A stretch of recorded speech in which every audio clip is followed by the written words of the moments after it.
to the American-Australian Association series on 2020 resiliency. And boy, have we got a great program for you tonight. I'm John Barry, president of the association. Our association for 73 years has been helping advance the American-Australian relationship through business and economic growth and nearly 900 graduates, veterans, and artistic exchanges. Our US to Australia scholarship application will open in just 2 weeks. So please check out our website and let your friends know. Tonight, we have with us an Australia living legend, the great white shark himself, who is the very definition of resiliency. The most successful athlete turned businessman in the world, he dominated and won over 90 tournaments, 2 Open championships, 331 weeks as #1, and a World Golf Hall of Famer. The one, the only Greg Norman. Now chairman and CEO of the Greg Norman Company, his shark logo graces over a dozen companies, designing over 100 golf courses on 6 continents, and producing world-class wine, clothing, and real estate, all of which are synonymous with quality. Our discussion leader tonight, we're very excited, is Duncan McKenzie-McHarg, founder and CEO of USA Live, a cutting-edge media company that delivers content around the world.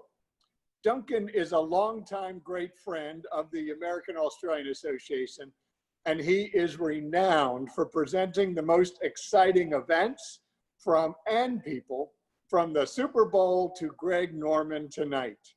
Duncan, over to you, my friend.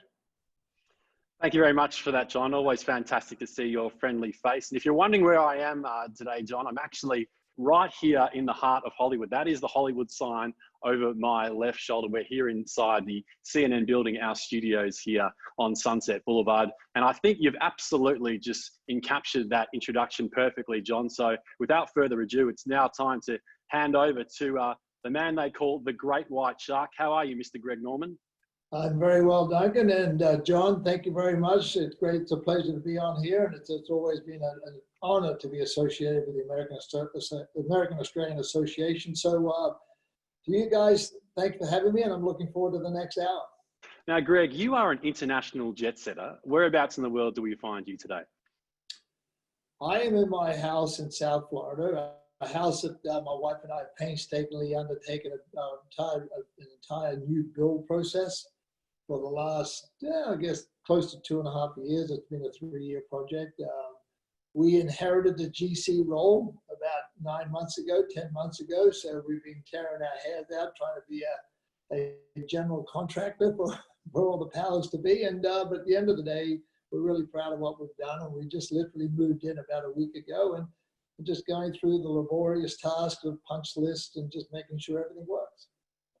I'm told you like your interviews to be like a fireside chat, Greg. And I'm also told that you usually have a wine in your hand by about 6:30 p.m. So it's nearly that time in Florida, Greg. So I'm actually going to surprise you, because in my hand right now, I've managed to go out of my way to find one of these, the iconic shark logo. This is the Greg Norman Estates wine, Cabernet Sauvignon. This is from the Paso Robles region from 2012, Greg. Can you just tell us a little bit about Greg Norman Estates? Because I understand you've got a new partnership that you just announced a couple of weeks ago, right? Yeah, absolutely, Duncan. I'd love to talk about it. This is just one of the interesting things that's happened during my transition from being a golfer, becoming a brand, trying to be global, understanding consumers, what the consumer's looking for. And quite honestly, it really started when I was #1 player in the world. And, there was a brewery called Foster's Brewery, like everybody knows in Australia, Foster's Beer. And, I was #1 player in the world, and they wanted me to represent them. And I like that chink of the glass on the glass there. You lucky dog, you. I thought, it's 8 a.m. in Australia, Greg, so I'm not sure many people are going to be joining me for a glass, but it's 3 p.m. in Los Angeles, and on the eastern side, it's about 6 p.m. So I think this is a pretty good idea, right? Man, if I'd known you were going to have a glass of wine, I would have definitely had one here. But let me finish my story about the wine. So anyway, I was #1 player in the world, and they wanted me to represent Foster's. But at the time, in federal regulation here in the United States, an active athlete couldn't advertise alcoholic beverages. So we had to rethink. So because of my passion, and as much as I've traveled the world, especially through France, South America, experiencing the great wines, and of course Australia, through all our regions, whether it was the Margaret River, the Yarra Valley, the Barossa, the Limestone Coast, Hunter Valley, I got to experience some phenomenal wines out of Australia back in the, well, that's 80s and early 90s, right? So we decided to rebrand a couple of wineries that, one of the wineries that this brewery company owned. So we just started the Greg Norman Estates. Now, interesting story, we changed the palate a little bit to what the American flavor was, because that's where I was living. And I wanted to really showcase Australian wines in America.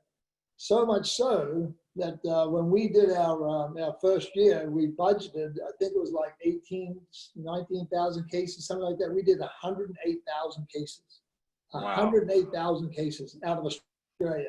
So we quickly skyrocketed up where Greg Norman Estates represented 60% of all premium wines out of Australia. So what we did was we over-delivered on the quality of the wine, which you're sipping, and under-delivered on the price. So now we've got the logos out there in grocery stores. Now we hit the on-premise, off-premise market, and we just skyrocketed up. And it just showed you the quality of the Australian wines made just a massive impact in America. Now we've got to think about American wines, California wines. So we did a survey to see if we introduced a California varietals of Greg Norman Estates, would it bastardize the Australian wines? No, it didn't. So we supported it. And where we started playing a really interesting game from an economic standpoint, you play the FX game. So, you know, when the Australian dollar got stronger, obviously our margins got weaker. When the Australian dollar got weaker, our margins got stronger. So all that, I learned a lot about that. And today, I've partnered with a company called Old Bridge Cellars, OBC. We've completely changed all our varietals. We've gone through a new bottling, new labeling, new winemakers, and you know, and during this COVID time, Duncan, it's interesting what we've done, because everybody, you know, like I said, on-premise stuff, restaurants, golf clubs, stuff like hotels shut down, right? So just the other night, for example, we did a virtual wine tasting, and I was invited to do it by a company called Club Corp. They're the largest private owners of golf courses in America. And so we hosted this thing, my daughter and I, and we did a virtual wine tasting, and we walked them through 4 different varietals of our new, you know, Greg Norman Estates from OBC. We had over 2,000 people join in on the call. And just in that one night alone, we sold about 380 cases of wine. So it goes to show you, if you're innovative and you can adapt to the digital side of technology, you can make things work from a business perspective in this day and age of COVID.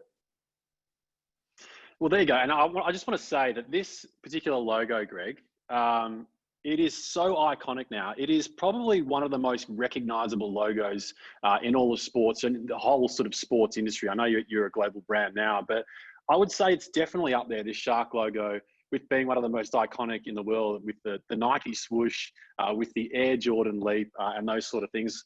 I think a lot of our audience really want to know is, how did you come across this logo? Who came up with it? And how important has it been to building your own personal brand over here in the United States and globally, I guess? Oh, great question. I can't remember the exact year. I think it might have been 86 or 87. I signed with Reebok to be an endorsed player. So I was wearing Reebok on my shirt, and I got to become really good friends with the owner of Reebok then, was Paul Fireman. So he loved golf, but Reebok was really a sneaker manufacturer out of England coming into America. And he wanted to make a powerful impact, bringing Reebok into the NFL, into athletics, into the United States, into golf. So as I progressed and became #1 player in the world, obviously getting more eyeballs on the Reebok shirt, and then a lot more success going on. We were coming out with Reebok golf shoes. Paul Fireman came to me and said, Greg, I want to start the Greg Norman collection. And I go, okay, that sounds great. Let's go. What do I got to do?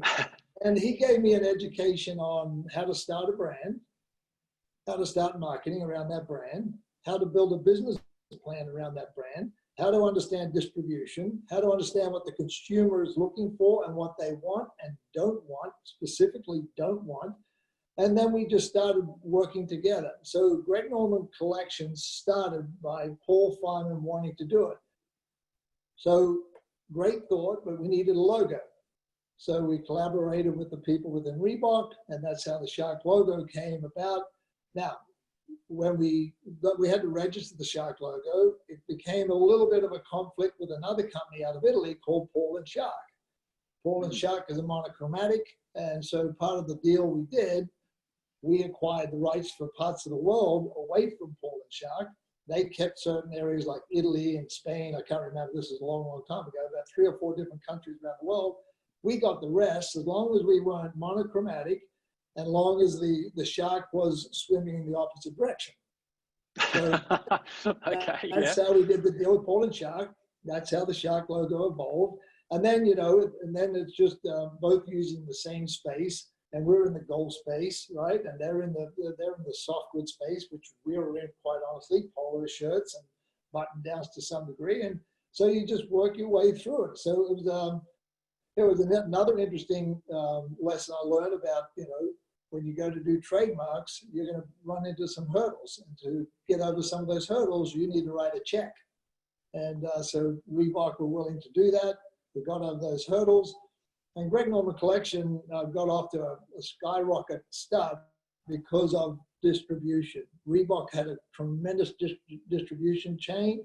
And so we got out there into the market very, very quickly. So much so, we were doing about $300 million at one, $330 million just domestic USA. So it just shows you that, then we started, targeting green grass, getting in the top 100 golf clubs in America. And boom, there it is. That's how the logo started. That's how Greg Norman started. And today it just still sings along.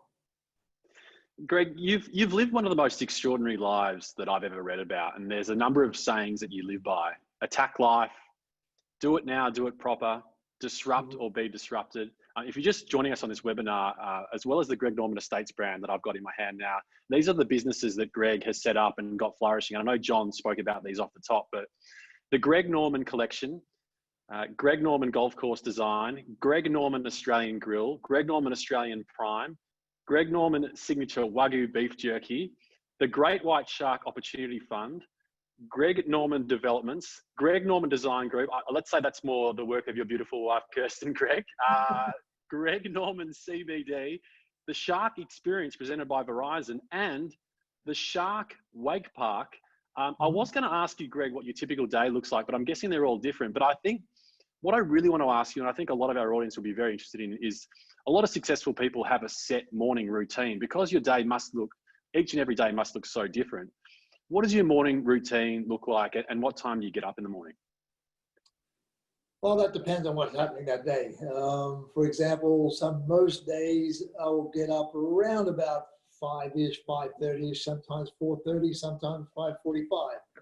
I'll give you, for example, today. One of the most enjoyable things I do on my property, I'm very, very lucky to have a beautiful property that goes from ocean to the coastal waterway, expansive amount of grass. So I enjoy getting on my mower and mowing my lawn. So I will do that for yesterday. It was not today. Yesterday I got on my mower and I mowed for 2.5 hours. It's very cathartic in a lot of ways because you can actually think about what you're doing. And you just, care about my grass because I'm, design golf courses, and I care about irrigation, and I care about plant material and how much water we're using and how much water we shouldn't be using. So when I'm riding around on my mower, my Toro mower, I'm like, I'm into this moment. And 2.5 hours goes by. And then just before I end, I start thinking, okay, now I've got a conference call for the Shark Wake Park, AOPs. I've got to talk about, other things like, for example, GNGCD. Another way we're using digital is because during this COVID time, I get with my golf course design team. We're building a golf course in Japan right now, and you know how we're building it? By drone footage. Wow. It is amazing. It's amazing. I'm sitting in this very chair looking at drone footage, but the interesting part is that it's a two-dimensional view, not a three-dimensional view. I would hate to do it without seeing the property. Fortunately, I was in Japan just before the COVID hit, so I can remember the topos and the expanse and the scale of the property, size of the trees and all that, so I could actually picture this drone going. So I'd move things around just a little bit here, shoulder over here in a bunker, or a tee location over here. So it just tells you, again, what I was just talking about with virtual wine. You can actually do it with golf course design. And I cannot wait until we have three-dimensional drone footage. And that means I might never have to get on an airplane again. That'd be kind of crazy, but it sounds like it could be very doable. Yeah, because you have over a dozen businesses as part of the Greg Norman company, and the golf course design business, Greg, really has been a masterstroke, no pun intended. As John said at the top, you've designed over 100 courses, 34 countries, 6 continents, courses in the United States, Australia, Mexico, Vietnam, the Bahamas, many of which have won very prestigious awards. What I really wanted to ask you is, I'm sort of fascinated by that process. How much of a consultation is it between the landowner and yourself, and who gets the final say? What's the best idea you've had from a developer about a golf course? And what's one of the most bizarre ideas you've had for a golf course, without naming too many names, Greg? Look, that's a great question. Let me just say it's probably my favorite side of the business, because it's an economic indicator, number one. What I mean by that is, just before the GFC hit, we saw our account receivable starting to move out by 30 days, 30 days, 30 days. So next thing you know, we're at 120 days account receivable. So there was a red flag warnings going up all over the place. So we knew there was something going on. And so we tucked our wings in. We knew there was going to be a big event happening. We didn't realize the GFC was going to be as powerful and impactful as what it was. So we tucked our wings in and got ready. I said to my guys, okay, we're on the downswing now. Everybody's going to be feeling the same thing. What can we do today when that pendulum starts to swing on the up, that we can be the first out there in the market to show that we're back there supporting the growth and development of golf course design? So, and conversely, we're the economic indicator, knowing where the money moves. Because if you're getting 0% interest with your money, people want to put your money somewhere where you're going to get a good ROI. So we, again, through hospitality play, through real estate, through golf course design, we get a bit of a purview into where this money's shifting. And so you mentioned Vietnam. I'm the ambassador for tourism and sport of Vietnam, because they wanted to understand how they could grow their tourism and hospitality play through golf. Now, you got to think, Vietnam's a communist country. America's done a phenomenal job, as has Australia, of resurrecting Vietnam after the Vietnamese War. So on some of the sites that I'm building in Vietnam, we have to go through a mine-sweeping process. And we walk very, very narrow corridors, 6 feet or 2 meters wide, and we sweep for unexploded ordnances that, John will know this better than anybody, but that the U.S. goes through extensively on an annual basis of funding and finding these unexploded ordnances. So these golf courses, what we're finding now is it's a massive collaborative effort between the local governments and the federal governments to bring in new tourism dollar. Now, what is this new tourism dollar? If you look at the tourism that goes to Vietnam, they would spend, let's just say they will spend $1. The Vietnamese government recognized what golf could do, not only from an infrastructure standpoint, from hotels, roads, water, electricity, airports, all that stuff that comes in when you're building a massive destination resort. So then they discovered, when a few of these golf courses are opening up, the golf tourist coming from Japan or North Korea or America or Australia was spending $6 to every $1 that a regular tourist would do. So the Vietnamese government God bless them, they recognized that golf was a Trojan horse to open up this, free market enterprise, quite honestly. And now you see this massive growth of golf in Vietnam. They're building, I know we're building 5 golf courses in Vietnam alone, with more under contract. And they'll probably end up building something like 72 or 78 golf courses.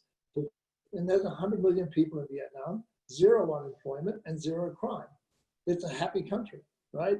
So God bless America, God bless Australia, God bless Vietnam for, 40 plus years ago, going at each other and just fighting each other to death, to working today in a collaborative fashion with the Western world and a communist country to make free market capitalism a must.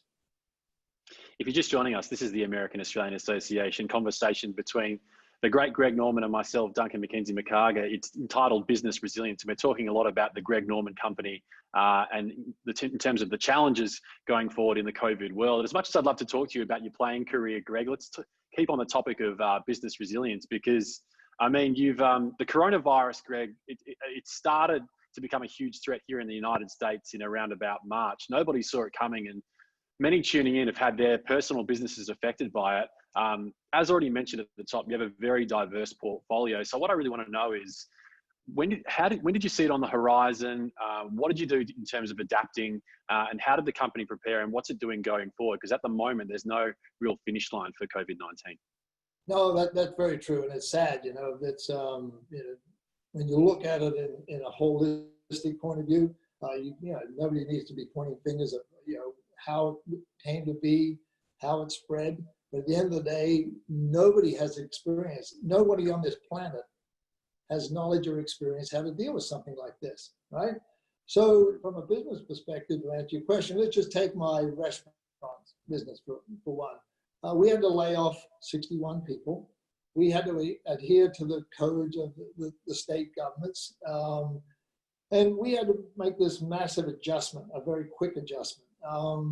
And when you're dealing with consumers in a closed environment, it gets very, very, I guess, sensitive to your customer. And one thing that I was really, really adamant with my team was, let's take care of our customer first. The business comes second. And so when we can project this image of, we're not first, we don't want your money, we want to protect you, but we want to give you this opportunity to work under the guidelines of what the health department is giving us to make sure you have this availability to come and eat in the restaurant. Now, we'll have to close down. So coming back, we're going to be about 30% off our AOPs for the year if we don't have any more closures. So we've adapted. We've taken a really negative situation. We're making a profit, but not making a profit like we used to. But I'm extremely proud of my team of the way they've stayed focused, not only from a digital social marketing perspective, but also from making the adjustments with the food and making adjustments with the tables and spreading them out and making sure people feel comfortable when they walk in there, they feel safe. And that's one of the things we're proud of. Now you take the soft goods, Greg Norman collection, clothing, right? I think it was 44% of the golf courses in America closed down. 98% of them are open now, coming out of June. Be close to 100% now. So, again, on-premise sales of clothes and retail, the retail industry is absolutely shut, as we all know. So again, it's direct to consumer. So we've gone there and gone online sales. So we made that really quick adjustment, like a lot of other people did. And so your online sales can be up over 100% of what they were in 2019. So COVID has taught us that the way we did our business in the past was just in a box, and we all just did it because that's the way we did it. Now, because of what's happened in a very, very short period of time, we've learned there are other ways of doing things. Take the office, for example. We closed down the office. We had a work from home policy. Then we slowly opened it up. My staff was so appreciative. They took a 30% haircut in their salary. And they were just happy to have a job, right? Because they didn't know what was going to happen in this crazy world. So we did that.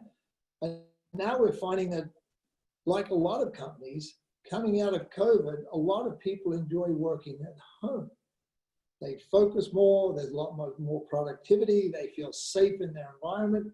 The interesting thing will be is when school opens up, if it does or if it doesn't, some schools will, some schools won't. What does the working parent do then, right?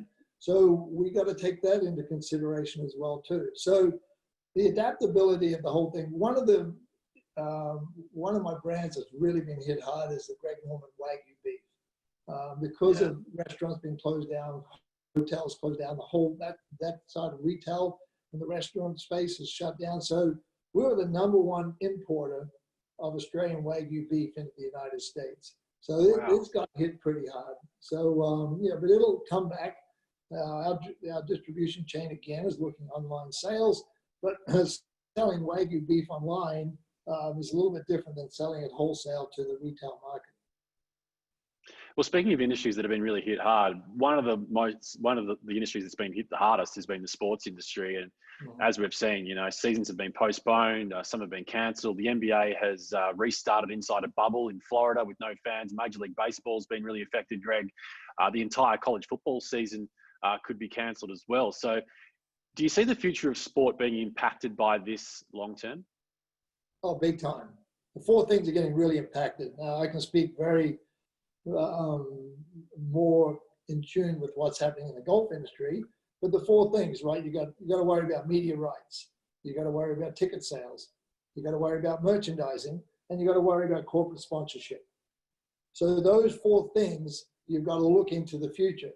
Now, I personally don't think sport in any part of the world would be back to normal until the end of 2021. And because there's going to be this massive change and adjustment to what's going on. Golf of all sports, right? And this is when COVID was hitting in March and April, and everybody was saying, shut down golf courses. They're saying, you politicians are absolutely crazy. Why are you shutting down golf courses when it's out in the open environment? It's free space. You're not sitting on top of somebody in a football field or a stadium, or you're not head-to-head in a rugby scrum or in an NFL match, So I said, open these golf courses up. You guys are nuts. Open them up as public park space so people can walk around them if they wanted to. Grass on the golf course doesn't know there's COVID, right? So you got to still maintain the grass. You got to still keep that stuff going. So to me, it was just one of the dumbest decisions of all relating to golf. So I think golf has been a really prime indicator of how, with that particular sport, it's easy to open it up without spectators because, you can control a modified bubble to make it work. And that modified bubble is the players, the caddies, the media, the TV production crew that need to be there, and boom. And maybe support teams in the locker room for the guys to have food and stuff like that. So, you can control your environment at the golf course, but what the guys do when they leave the golf course is another story. And that's why the PGA Tour did a phenomenal job of implementing very, very strict protocols about what these guys do away from that modified bubble. So, and we saw there's some of the flare-ups in different countries or different states here in the United States, Florida being one of them. When they opened up the bars, kids went to the bars. They didn't care about COVID, right? Yeah. They thought they were bulletproof, and boom, they took it home to their parents, and boom, there it goes, flared up. So we all have to control the bubble. If you want a really 100% tight bubble, or you want a modified bubble that sport is doing today. So it's going to be an interesting, next 6 months to see how it is. I mean, to think about the Olympics next year, you think about the success of Formula One. What they've done now when they've opened up no spectators, but Formula One is different. You're focused on a car doing 200, 300 kilometers an hour, right?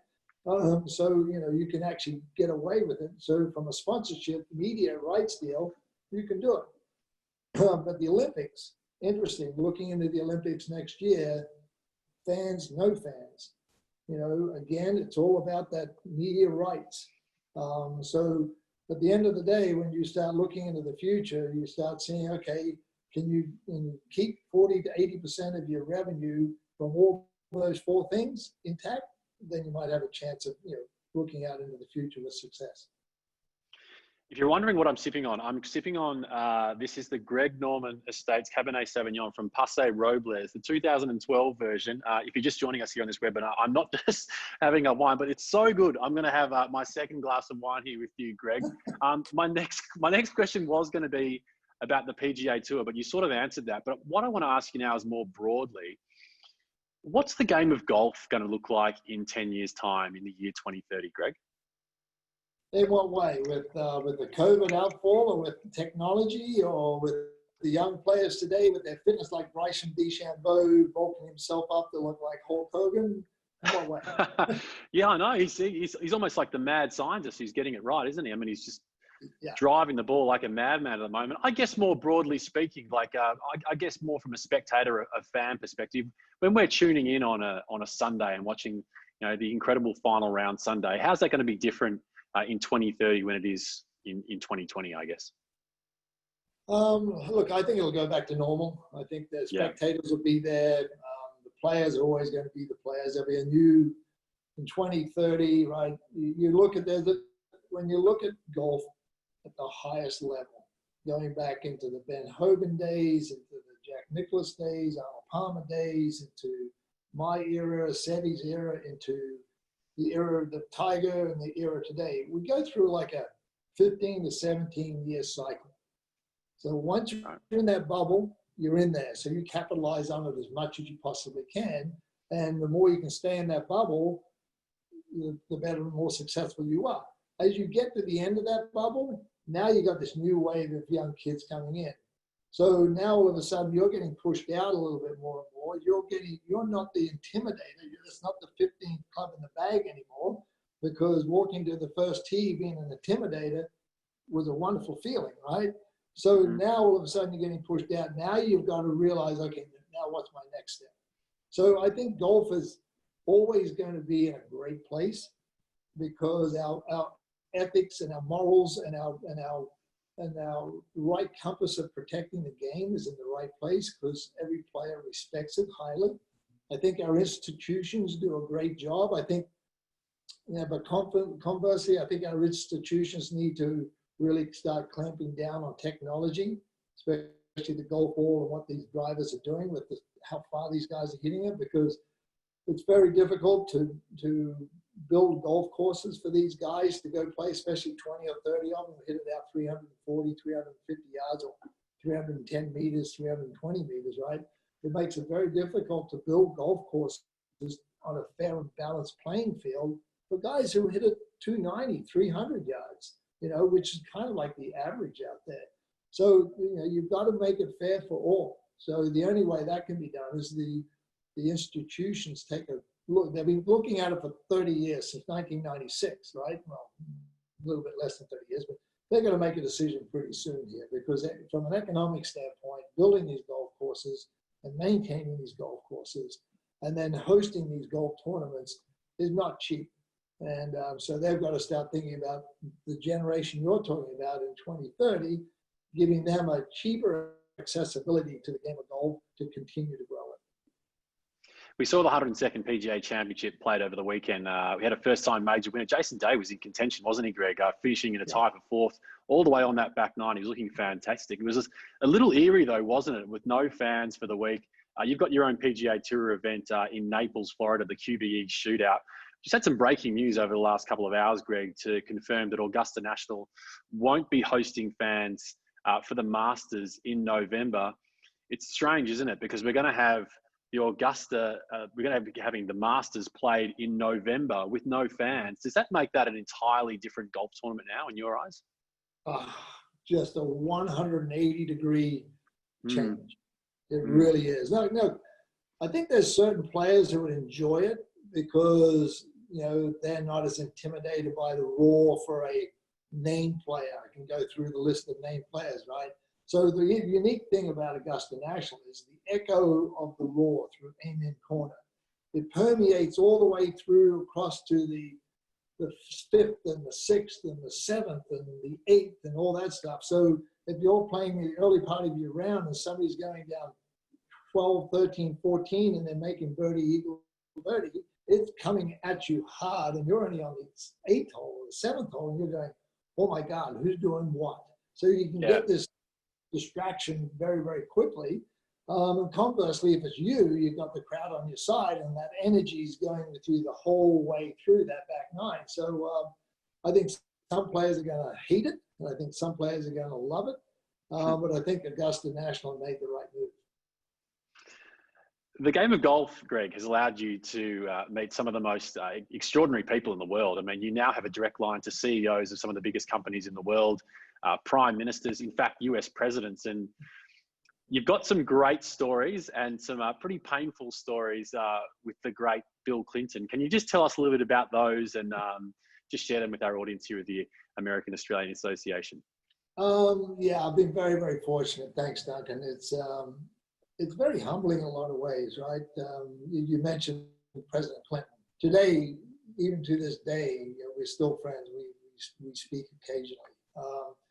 And how it all started out was through golf, and by playing with President George Bush at the time. And, when President Clinton was making his first trip to Australia, it just coincidentally just happened to be during the Australian Open Golf Tournament. And so I got a call from the White House just saying, hey, President Clinton's going to be in Australia and he'd love to play a game of golf with you. Now, I'm a conservative, right? So I'm thinking, okay, how do I do this? So I called up President Bush. And I said, Mr. President, I've just got a call from the White House, and they want me to play with President Clinton when he goes down to Australia. And coincidentally, I'm going to be there. I can do it. I said, but I don't share his political views. I don't share some of the things he did. I've never met him before. And you know what President Bush 41 says, Greg, he put his finger like, Greg, you will respect the office of the President of the United States, and you will go play with him. So okay. I go, yes, sir. Absolutely. And so that's how, and I was very, very honest with President Clinton when we played at New South Wales Golf Club. We struck up a friendship, and because it was my honesty of peeling back the negativity and this is why I never prejudge anybody anymore, because I prejudged the president on what I was reading and what the media was telling me, not as him as a person, but as his political output, right? His legislation, his agenda. So I said it to him just before we teed off. I said to him, look, I owe you an apology. And he looked at me like, what are you talking about? And I told him the story. And since then, we became, over the years, we spoke about a lot of things about, won't get too political about it, but we spoke about a lot of things at different points of view. Now, I go back to Prime Minister Bob Hawke, great guy. He's taught me how to make speeches. He taught me the art of delivering a message by looking people in the eye, standing at a podium without a notebook. He taught me, Greg, when you go up to make a speech, write down 5 or 6 words, and you put them down on a little piece of paper in front of you. And when you talk about that first word as your introduction for your speech and what you need to speak about, could be 8 minutes, could be 12 minutes, could be what. When you start to exhaust yourself, you look down at that other word and it triggers the next field. And then when you do that, he said, you can teach yourself to speak for an hour or more just by putting one word down. So things like that I learned from Prime Minister Hawke was amazing. And he loved his golf. I mean, he just loved it. He came over here and stayed in my beach house. And, again, the uniqueness of getting a phone call before the Iraqi war started, just to give me a heads up. I've been very lucky. I've been very blessed. I think I feel even more so blessed in a better way by being fortunate to spend a lot of time with the armed services. And, I've done a lot of work with Wounded Warriors programs. I've done a lot of work for our Wounded Warriors in Australia. And I've got to know admirals of the fleet. I've got to know Navy secretaries. I've got to fly in fighter jets and off aircraft carriers and things like that. So when I look back about what golf has done for me, and I look at my Rolodex of the people I've been fortunate enough to meet because they all love golf. And it just also taught me that, never be afraid to ask somebody a question when you're with them, or if you want help. President Clinton was always willing to give me advice if I asked him a question. And conversely too, there was times when he would call me up and say, hey, you can go down and help this person. I'm not going to mention names, but you can go down and help this person. Just go do it. Just go talk to him, help him right now, because you can do it. So, when you get that type of stuff and relationships and, it means a lot, but you got to be very humble about it, because I only got there through golf. Yeah. Well, the current president, Donald Trump, considers you a good friend. When's the last time you played golf with the Donald? Where did you play, Greg? What did you talk about with the Donald on an 18-hole walk of a golf course, or is that classified, so to speak? No, it's not classified. I haven't played with him as president, number one. I played with him a few times before the presidency and had dinner with him just before he was inaugurated at Mar-a-Lago. And we've stayed in touch. I was very, very fortunate when Prime Minister Morrison got invited to the White House and they had a state dinner. I was invited there for that, and I sat at the head table with Morrison, with Trump, with Melania. It was just, again, just very surreal moment, because it was a very, very small, intimate state dinner. It wasn't one of these grandiose 500 people there. And just the conversations, with the individuals at the table there were just open and honest, and everybody wasn't in agreement on everything, right? Everybody had a point of view about what they needed to do. So, and it was just, again, I'm saying I'm blessed because I had that opportunity to do that, because was it my relationship with Trump, or was it my relationship with the American Australian Association of what I've done for this organization and how I've supported, which I absolutely love what we do. And John mentioned it at the top of the show about what we've done and where the money goes. It means a lot, and you don't need accolades and recognition for it. I just know what I do, and I love doing it. Yeah, you're a great friend of the association. We really appreciate you coming on. I now want to actually ask a few questions that have been submitted by our audience, Greg. And the first question comes from Pennsylvania. This is from Tassos Aslanides. I really hope I've pronounced that correctly. Greg, what do you see as the single most important milestone that will trigger return to normalcy post-COVID? I would say the trigger will be when the President of the United States gets up there, whoever that is, if it's Trump, if he's reelected, if it's the next 60 days, 30 days, when a legitimate vaccine comes out, that is supported by science, not supported by politics, supported by science. And not everybody's going to take the vaccine, right? Nobody has the flu shot every year. But that will inject a wave of, finally, we see light at the end of the tunnel. Finally, there is a way. I just read an article, and I'm going to butcher this today, about this professor in Australia who he's been using this, I should have written it down, but I just read it online, but he said, it's the killer of the coronavirus, this Australian professor. And I go, I'm going to read that tonight. I sent it to myself, to my iPad, so I can read it in bed tonight to see what it is. But when you read stuff like that, you go, yes, that's what I need. That's what I need, that confidence of being able to feel, okay, we've got a vaccine. Now I can start projecting my businesses out, because now we can do this, this, and this, because all these gates are going to go up. And then, just to follow up on that a little bit, about the opportunities we see out there, and it's a little digressing from the question, but, we've recognized where sport has been, hindered dramatically.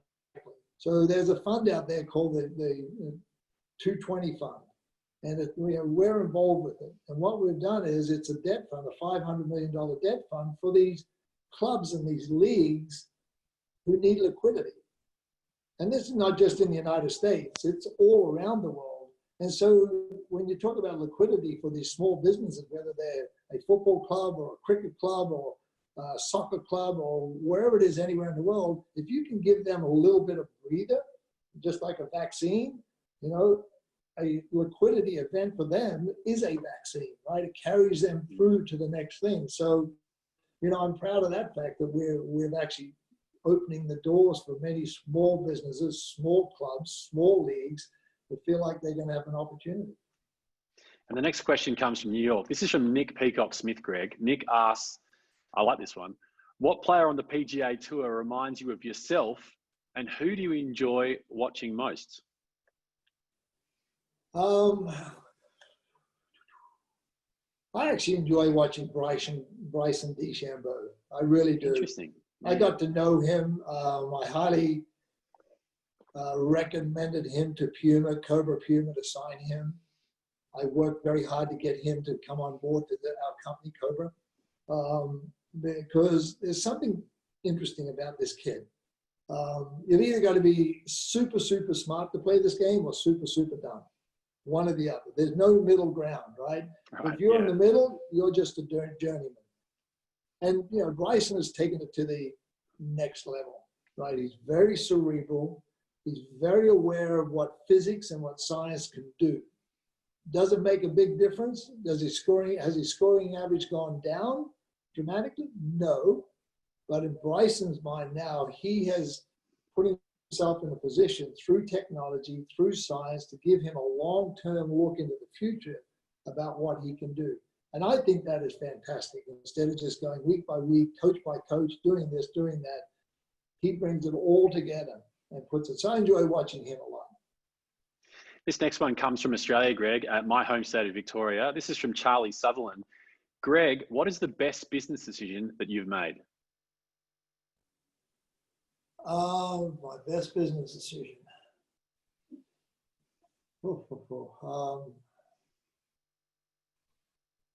In 1992, 93, I was within a management company. IMG? IMG, yep. And that contract was coming up to an end. And I decided not to re-sign with them. My decision was, they're not putting any equity into my brand, which the Shark logo at the time was really established. They're not investing into my future. I've got to invest into my future. I realized that I was in a pass-through entity, that 15, 17-year bubble. I better capitalize on it while I can. So I seized the moment. I just said, I'm going to do this myself. So I went out on a hiring process. I went to people from IMG. I brought in some really smart people, because I'm not the smartest guy in the box, right? I just want good people around me to guide me in the right direction to make the right decision. And believe me, I've made wrong decisions too. So I would say the decision of going on my own, financing myself, had no backers, still have no backers.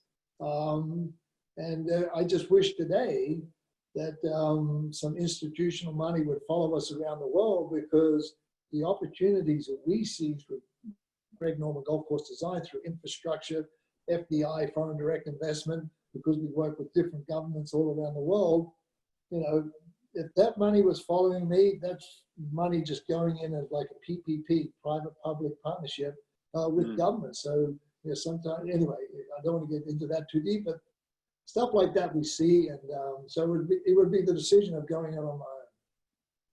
This next one comes from Katrina Gardam of ANZ. Katrina says, Greg, my daughter is a keen golfer. What are your tips for her to manage her frustration on the golf course? Frustration means that she wants to improve quickly, right? Yeah, I know, right? I think that's great that she gets frustrated.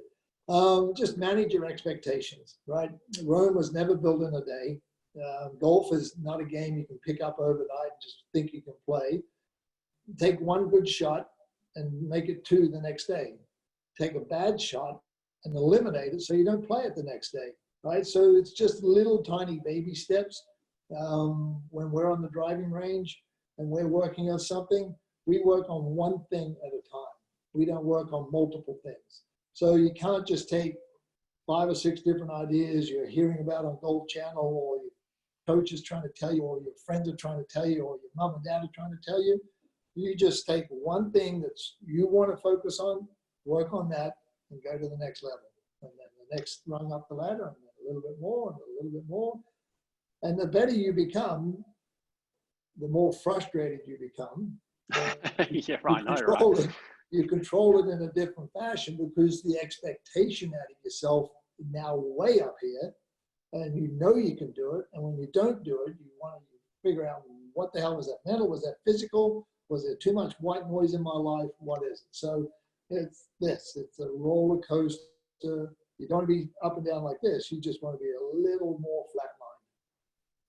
Greg, I interviewed Will Power last year. Of course, he was the first Australian to win the Indy 500, and just an incredible Australian success story. And when I spoke to him, he spoke about getting in the zone. He talked about the flow state where you're in the driver's seat and you're driving around a track, and it feels like everything slows down. Everything becomes just easy and just, you know, natural for him. What I want to ask you is, did you ever get into the flow state as a professional golfer? And can you remember the perfect round of golf, or a golf when you felt like you were in that flow state? Oh yeah, every athlete will say, every elite athlete will say exactly what Will says, right? And if you get into, you've trained your mind, you've trained your body to get to this point. And once you get there, there's this incredible harmony that happens. It's like everything does slow down. The more pressure you put it yourself under, the slower things become. You get to analyze, if you're going into turn 3 at Indianapolis and you know it's just going to throw you into the wall just a little bit, your mind is already there, and you know, if I just shift it over a little bit, 6 inches or 9 inches to the left, I'm going to alleviate that. So you're already there. You're in that moment. You're already prepared for it. And golf is no different, right? You visualize the shot. You know you've trained yourself. You know you've hit 10,000, a million golf balls. You know you can pull it off, and boom, there it goes. And it becomes less is more in a lot of ways. And you know, I remember Will remember this name. You know, Nigel Mansell, Formula One driver. I'm a big petrol head. I love motorsports. Yeah. And you know, I followed Formula One every week. I watch it even now. And I remember Nigel and I played a lot of golf together. I went to a lot of practice Formula One sessions with him, a lot of races at Brands Hatch in those days, not Silverstone. But Nigel, I would be on the wall. You could, in those days, you could sit on pit wall. They're racing down the back straight or the front straight. I'd be talking to somebody. He's flying by at 320 kilometers an hour, and he'd come out of the race and say, "What were you two talking about?" on lap 47 when I was coming around, and I'm going, "Nigel, how do you even see that?" He said, "Greg, everything slows down when you're in a race car. Just because you got everything just like normal." So that's what separates the really great drivers, the great golfers, the great tennis players, the great cricketers, the great rugby players. They know where they need to be. Michael Jordan, Larry Bird. They knew where to be on the basketball court at a given time. Wayne Gretzky with the hockey puck right on the ice. These elite athletes, they know where they need to be, and nobody else knows how to get there. The final question for me, and then I'm going to finish with 5 quick fire questions, Greg, because I know you're a very busy man. I know you want to start enjoying your 6:30 p.m. wine down there in Jupiter, Florida. But I want to talk to you about the 1993 Open Championship. And I know this conversation is about business resilience, but the 1993 Open Championship, the final Sunday, you said that's the purest you've ever hit a golf ball on a Sunday. How amazing did that feel, knowing that you were in control on that particular day, and the fact that you were about to become a 2-time Open Championship winner? Take us back to that particular day. I think that day all started when I woke up in the morning. And I felt really calm and very relaxed. And I remember getting in the car to drive from, I think, the hotel I was staying in to the golf course. And the first thing I said to myself when I put my hands on the steering, "Be your golf club." Now, when you grab the steering wheel, make love to the steering wheel with your fingers. So I was doing this with my fingertips, right? Gently caressing them, feeling myself, feeling just touch, gentle touch. Okay, I got the feel. I know what I'm doing. I'm in this moment. I'm in this moment. So driving the car, I was doing this. I got to the practice tee. Butch Harmon was there. Tony Navarro was there. I looked at the leaderboard, and there was a who's who at that time. The top 10 players in the world were all within striking distance. And I knew I had to stay in this moment. So that was the last time I glanced up at the leaderboard, because I knew I had to be 100% focused on everything I did, like making love to my fingertips, making love to my hands. And that whole time from the driving range, I came off that driving range, and I don't think I missed the sweet spot of any golf club. I didn't say anything to Tony. I didn't say anything to Butch. They knew, right? I just walked over, putted a few putts, walked under the tee, and, you know, obviously everybody knows who I played with Bernard Langer. And, you know, everything was off and running. And there were birdies going left, right, and center, and you could hear the crowd, and there was Langer European, there was Faldo there. There was people all over the place, right? They were just coming at me left, right, and center, or we were coming at them. And when I think it was the 14th hole, 15th hole, the par 5, 14th hole, the par 5,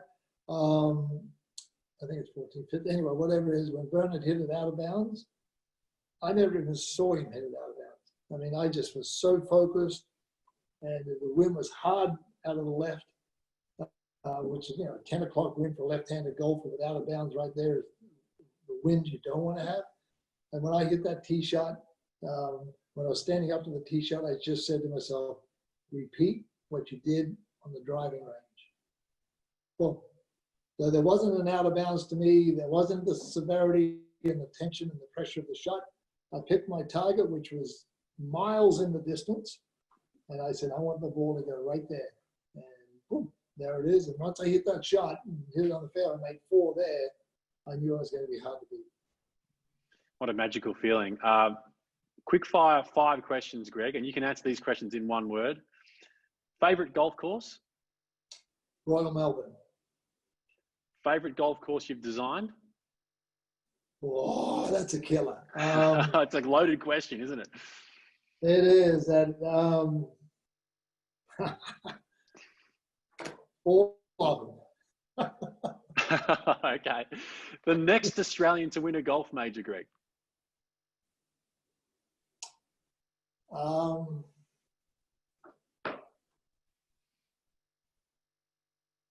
I think Mark Leishman.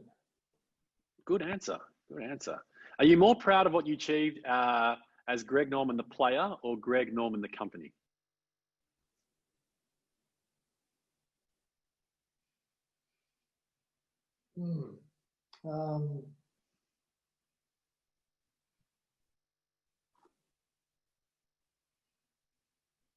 I would say the company. Excellent. And describe your alliance and friendship between Australia and the United States, Greg. Well, I think it's very, very difficult to explain in one word. I would say the passion that I have for both. Both have given me so much. I think the big brother, little brother relationship that go on that millions and millions of citizens of both countries have no idea about. The depth of that big brother, little brother relationship that you only find out because of certain people you get to know over a period of time. The support each one of us have given to our respective nations, not just from a military standpoint, and everybody knows Australia's been right alongside the United States in every, you know, foreign conflict around the world. That's that big brother, little brother thing. And I would venture to say Australia's done a hell of a lot more in looking after the Far East, what happens in the Pacific Rim, than what we're given credit for.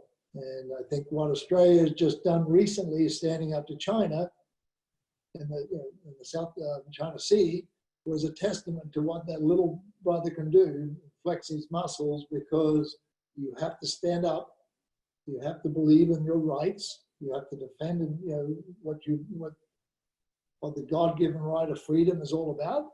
And Australia's done that. And that, you know, it's just a pure, unique special relationship. Well, ladies and gentlemen watching at home, we've run out of time, unfortunately, and I wish we could go on forever. But Greg is a very busy man, and Greg, I could chat to you for hours and hours, mate, probably even days. But it's been an absolute pleasure chatting to you as part of the American Australian Association, and you are a fantastic example of the alliance and friendship between these two countries. And your life journey is inspirational for us all, and I'm sure everyone watching is very excited about what is coming next for the Greg Norman Company. And next time I come down to Florida, I look forward to an actual fireside chat, Greg, with hopefully some Greg Norman Estates wine and maybe some Greg Norman prime beef as well, perhaps going to one of your restaurants there in South Carolina. But everybody, thanks very much for joining us, and I really appreciate you joining us here this evening, Greg. Thank you, Duncan. You're welcome to come here, and I'll cook you a Wagyu on the barbie with the wine, the wine you want. Fantastic. And for everyone watching at home, I'm happy to stay in touch with anybody watching. My email is duncan@usa-live.com.au. That's duncan@usa-live.com.au. As we continue to grow this magnificent alliance between Americans and Australians here in the US. My name is Duncan McKenzie-McHarg. That was Greg Norman. For those in the United States, good night. And for those watching in Australia, good morning. Thanks very much. Cheers. Thanks, Duncan.